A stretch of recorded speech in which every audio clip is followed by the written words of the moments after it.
nothing worse than a feature film that's really boring and amateurish. Guys, there's too much of it out there. The marketplace is oversaturated right now with boring, mediocre stuff. I'm not being nasty, that's just a fact. Be better than that. I encourage you to make something exceptional. Make something people care about.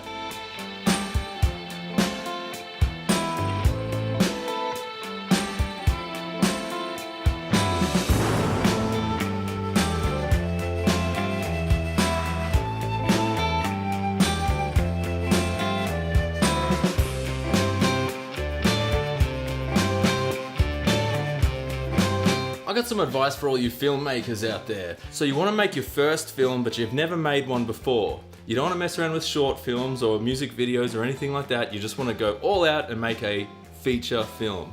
Should you make a feature film without any experience of having made films before? Yeah, no, you shouldn't. Because, and I'll tell you why. Here's why. You've got to spend hundreds of hours doing it, making mistakes, getting things wrong, and just learning from it before you go and make something fantastic. Can it be done? Yes, absolutely it can. But you'll end up with a 2-hour pile of crap. Without experience, it's not going to be very good, I'm afraid. That's just a fact of life. How do I know this? Because I speak from experience. I've been shooting my own films since 1995, so currently that's about 24 years I've been running around shooting stuff like this. I got a good idea of how to direct the talent, where to set up the camera, I understood exposure and lighting, and just generally how to put it together to tell a story. Okay, so you've got a 50 to 100 page script or 150 to 200 page script and you want to make a feature film. Great, that's good, but I've got to warn you, it's not going to be very good until you have some experience. It starts with great writing. That's where it is. A good script is God, man. You've got to write a great script. It needs to be Shakespeare or no one's going to care about it.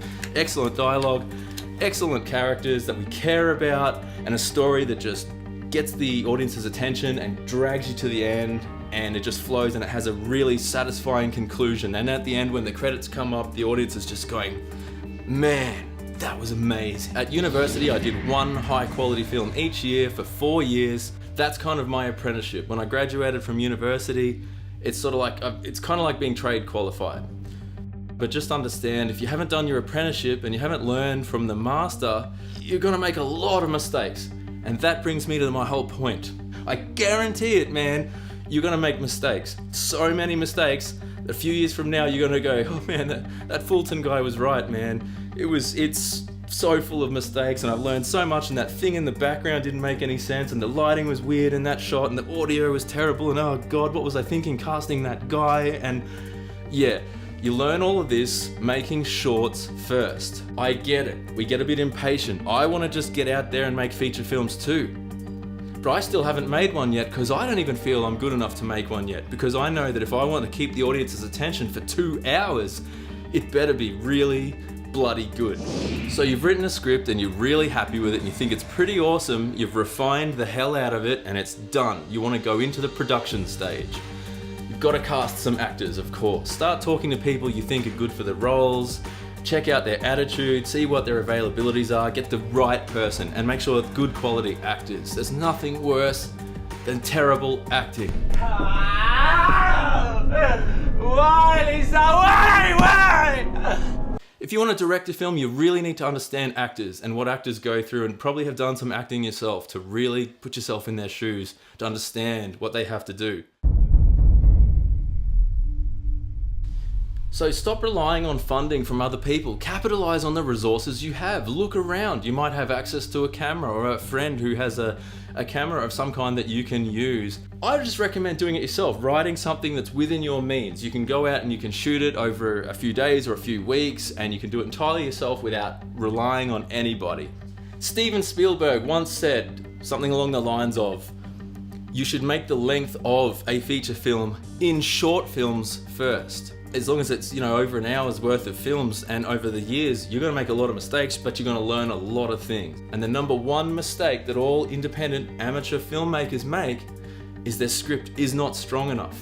If you're gonna make a 10, 20, 30-minute film, make sure that it is friggin' excellent, like in every way. It's just great. It's really great to watch. It's a lot of fun.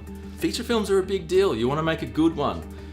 Do you really want to make one that's boring and average and just like everything else everyone else is making? Or do you want to make something incredible, something exceptional and memorable and brilliant? That can only happen if you have some experience. Here's some images from my first film, The Job, in 2013. It was a 4.5-minute film, my first university made and directed film. The first time we went to shoot it, as you can see here, it's got some horrible things in the background. It's pretty ugly looking. The lighting's a bit weird. I didn't know what I was doing, and boy am I glad we got that practice run in before we went and made it. The second time around, the lighting's a lot better. It's a bit more colorful. We've removed some horrible things from the background. Still not quite right. Third time's a charm. Those first couple of practice days we had out there were just invaluable. Planning. Planning is everything. If you go in and you're not planned and prepared, things will go wrong and it's gonna run way behind time.